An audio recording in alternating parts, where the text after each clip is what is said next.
Hi everybody, it's Tim Kennedy. I'm a New York State Senator representing Buffalo, Cheektowaga, and Lackawanna here in Western New York. And today I'm going to read this great book, Yertle the Turtle and Other Stories by Dr. Seuss. Let's get right to it. All right. Yertle the Turtle. On the faraway island of Salamasand, Yertle the Turtle was king of the pond. A nice little pond. It was clean, it was neat.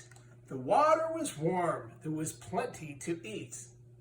The turtles had everything turtles might need, and they were all happy, quite happy indeed.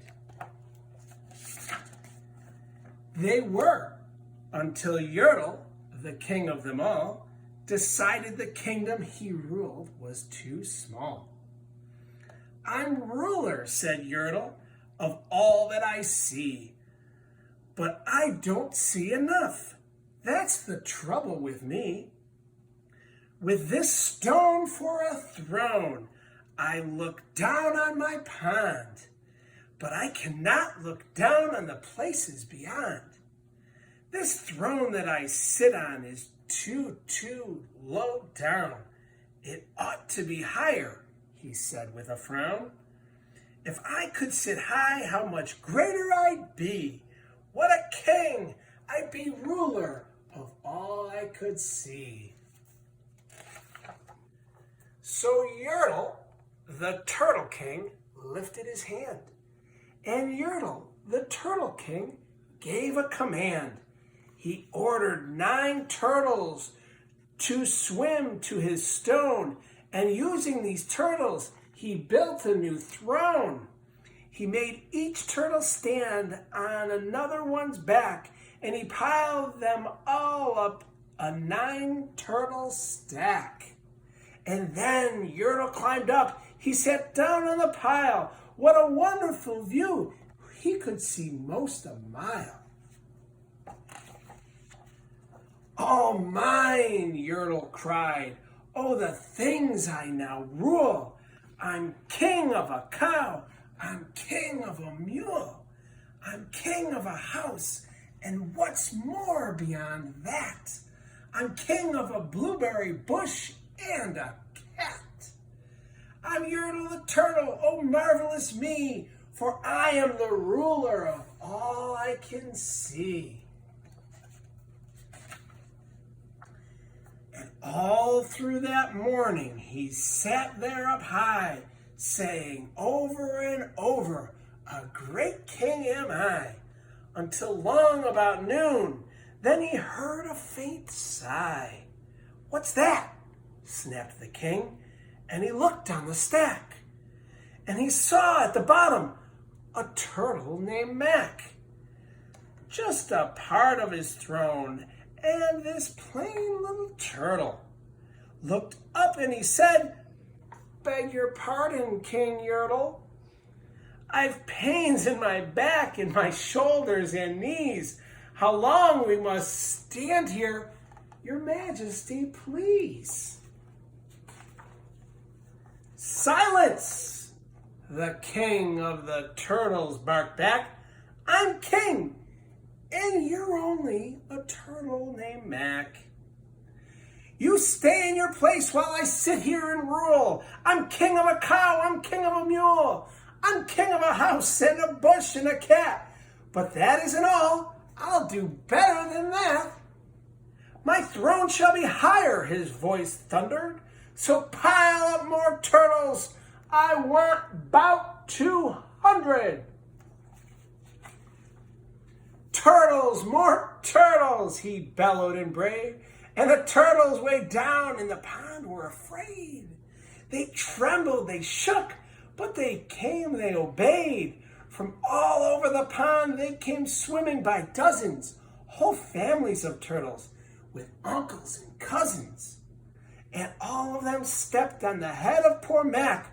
One after another, they climbed up the stack. Then Yertle the Turtle was perched up so high he could see 40 miles from his throne in the sky. "Hooray!" shouted Yertle. "I'm king of the trees. I'm king of the birds. I'm king of the bees. I'm king of the butterflies, king of the air. Ah me, what a throne, what a wonderful chair. I'm Yertle the Turtle, marvelous me, for I am ruler of all I can see." Then again from below, in the great heavy stack, came a groan from that plain little turtle named Mac. "Your Majesty, please, I don't like to complain, but down here below, we are feeling great pain. I know up on top you are seeing great sights, but down at the bottom, we too should have rights. We turtles can't stand it. Our shells will all crack. Besides, we need food. We are starving," groaned Mac. Poor Mac. "You shush up your mouth," howled the mighty King Yertle. "You've no right to talk to the world's highest turtle. I rule from the clouds over land, over sea. There's nothing, no nothing that's higher than me." But while he was shouting, he saw with surprise that the moon of the evening was starting to rise. Up over his head in the darkening skies. "What's that?" snorted Yertle. "What is that thing? That dares to be higher than Yertle the King. I shall not allow it. I'll go higher still. I'll build my throne higher. I can and I will. I'll call some more turtles. I'll stack them to heaven. I need by 5,607. Whoa. We are building this higher." But as Yertle the King Turtle lifted his hand and started to order and give the command, that plain little turtle below in the stack, that plain little turtle whose name was just Mac, decided he's taken enough, and he had. And that plain little turtle lad got a little bit mad. And that plain little Mac did a plain little thing. He burped. And his burp shook the throne of the king. And Yertle the Turtle, the king of the trees, the king of the air, the king of the birds and the bees, the king of a house and a cow and a mule. Well, that was the end of the Turtle King's rule. For Yertle, the king of all Solomon Sand, fell off his high throne and fell plunk in the pond. And today, the great Yertle, that marvelous he, is king of the mud. That is all he can see. And the turtles, of course, all the turtles are free, as turtles and maybe all creatures should be. The end. Thank you for joining me. Yertle the Turtle and Other Stories by Dr. Seuss is one of my favorite books, and I hope you liked it as much as I did.